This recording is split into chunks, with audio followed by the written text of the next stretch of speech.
Hallo julle en baie welkom by vandag se klein groeples. Ons is besig met die preek van die 1 September wat deur Gys gepreek is, gemaak vir hom. Nou, die reeks gaan oor die vraag: hoekom is ek hier? Of wat op aarde maak ek op aarde? Dit is 'n vraag wat ons almal al oor gedink het, al oor gewonder het, al gevra het. En die antwoord hierop is: ek is hier omdat God my hier wil hê. Ek is geskape deur hom en vir hom. En hierdie word bevestig heel in die begin. En ek lees vir ons hierso in Genesis 1 vanaf vers 26. En God het gesê: laat ons mense maak na ons beeld, na ons gelykenis, en laat hulle heers oor die visse van die see en die voëls van die hemel en die vee en oor die hele aarde en oor al die diere wat op die aarde kruip. En God het die mens geskape na sy beeld. Na die beeld van God het hy hom geskape, man en vrou het hy hulle geskape. Nou vanuit hierdie eerste stukkie waar dit bevestig word dat ons deur God en vir God gemaak is daar twee opmerkings wat ons kan maak. Die heel eerste ene is: ons is gemaak uit verhouding uit. In Genesis 1 vers 26, die B gedeelte, sê dit die volgende: laat ons mense maak na ons beeld, na ons gelykenis. Hoor jy die meervoudsvorm van dit? Laat ons die mens skep in ons beeld. Nou dit is duidelik dat God nie net een is nie, maar dat hy meer as een is.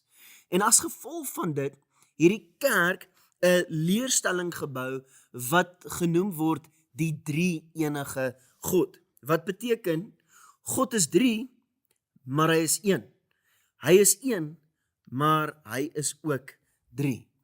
Nou, hierdie drie-enigheid kom ook voor wanneer Jesus op aarde is, wanneer hy sy bediening hierso uitleef, sien ons hierdie tipe verhouding ook plaasvind. Ons sien, wanneer Jesus gedoop word, sien ons die hemel oopgaan, die Heilige Gees kom in 'n sigbare vorm deur 'n duif, en hy kom lê op Jesus neer, en daar is hierdie stem wat uit die hemel uitkom wat sê: jy is my geliefde seun, oor jou verheug ek my. En weer eens is dit daai verhouding, God die Vader, die Seun en die Heilige Gees. Jesus sê op 'n ander geleentheid in Johannes 10, ek en die Vader is een. Daar praat al klaar van die eenheid van hierdie drie-enige God. Hy sê ook in Johannes 5, praat hy ook weer eens van hierdie verhouding, en hy sê: voorwaar, ek sê vir julle, die Seun kan niks uit homself doen, tensy hy die Vader dit sien doen nie. Want alles wat hy doen, dit doen die Seun ook net so. Nou, dit is baie belangrik om te sien dat hierdie perfekte verhouding, hierdie bonatuurlike verhouding wat God die Vader, die Seun en die Heilige Gees met mekaar het, is perfek, en dit is drie-enig. Dit is 'n verhouding. En ons is vanuit hierdie verhouding geskape. Kom ons skep die mens in ons beeld. So ons is geskep uit hierdie verhouding. Maar wat beteken dit? Wel, dit is die tweede opmerking. Ons is gemaak vir verhoudings. God het ons gemaak met die wil tot 'n verhouding. Inteendeel, dis so belangrik vir die Here dat ons in 'n verhouding moet wees, dat toe Adam alleen op aarde was, is die heel eerste keer wat God gesê het, dit is nie goed nie. Toe hy die hele skepping maak, het hy oor en oor gesê, dit is goed. En dit was aand, en dit was oggend. Dan skaap hy weer iets, dan sê hy, dit is goed. En dit was aand, en dit was oggend. Maar toe Adam alleen is, toe sê hy, dit is nie goed nie. Die heel eerste keer, toe God in sy perfekte almag besef, daar is iets wat nie goed is nie. En dis Adam het nie 'n verhouding nie. Hy is nie soos God wat in 'n verhouding is nie. So, ons is gemaak vir verhoudings. God se bedoeling met die mens is nie om afsonderlik te leef nie. Inteendeel, dis die laaste ding wat die Here wil hê, maar die eerste ding wat die vyand wil hê. Die vyand probeer ongelooflik hard om ons individualiste te maak, dat ons net sal fokus op onsself en glad nie omgee oor die gemeenskap nie, oor die gemeente, en ons bekommer nie meer oor ander mense nie, ons bekommer net oor onsself, wat dan lei na afsondering of kluisenaar. Dit is verhouding. Ons is gemaak uit 'n verhouding vir 'n verhouding. Ons is gemaak uit hierdie perfekte verhouding vir verhoudings. Nou daar's 3 primêre verhoudings in ons lewens. Die heel eerste ene is die ek-dit verhouding. Die tweede ene is die ek-jy verhouding en die laaste ene is ek-u verhouding. Nou die ek-dit verhouding, dit is ons verhouding met die dinge in die wêreld. Dit hoef nie noodwendig asem te haal nie. Dit is my verhouding met finansies. Dit is my verhouding met, hoe kan ek sê, met my kar. Dit is my verhouding met dinge in my lewe. En dit klink snaaks, maar ons het 'n verhouding met daai goeders. Ons word geaffekteer as daardie goeders skeefloop in ons lewens. Die volgende ene, wat natuurlik baie meer belangrik is as die ek-dit verhouding, is die ek-jy verhouding. Dit is ons verhouding met ander mense, die mense in ons lewens. Nou, hierdie verhouding, die ek-jy verhouding, is deel van die groot gebod wat God, Jesus Christus, vir ons kom gee. Hy sê ons moet ons naaste lief hê soos onsself. So wat hy daarby bedoel is dat ons moet die ek-jy verhouding as baie belangrik ag, want dit is vir hom belangrik, om seker te maak dat ons naastes lief het soos onsself, is vir die Here baie, baie belangrik.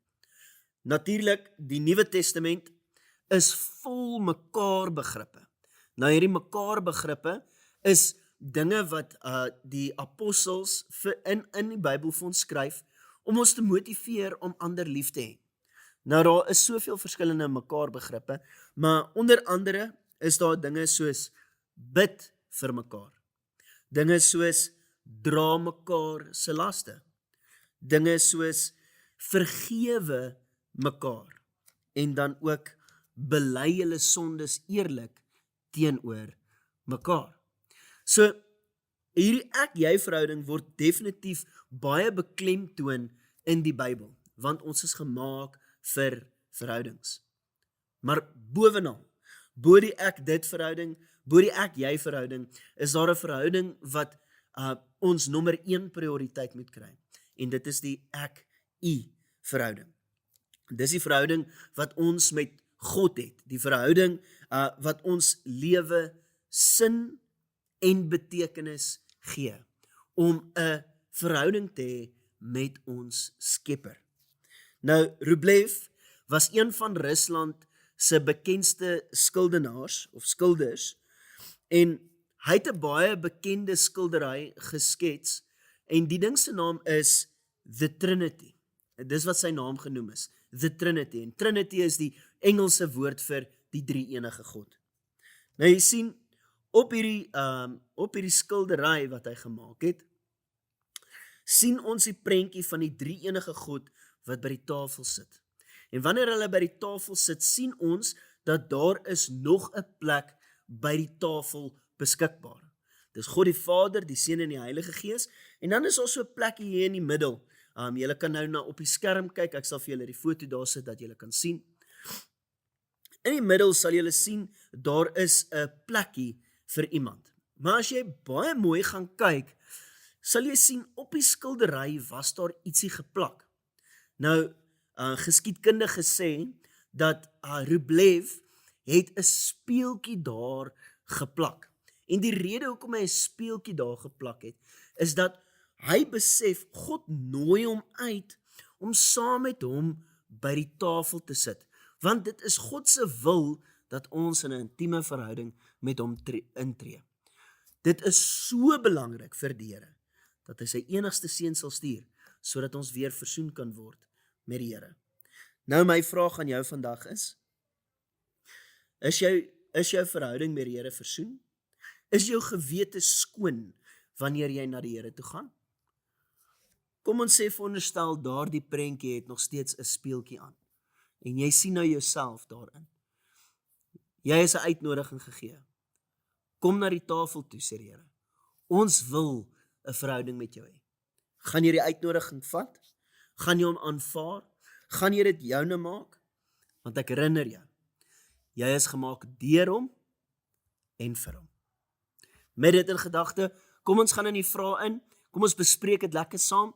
Julle moet dan 'n wonderlike dag verder hê. Ek herinner julle aan ons afsluitingsdiens volgende week hierso by die kerk. Ek is opgewonde om julle almal weer hierso te sien. Tot volgende keer. Totsiens.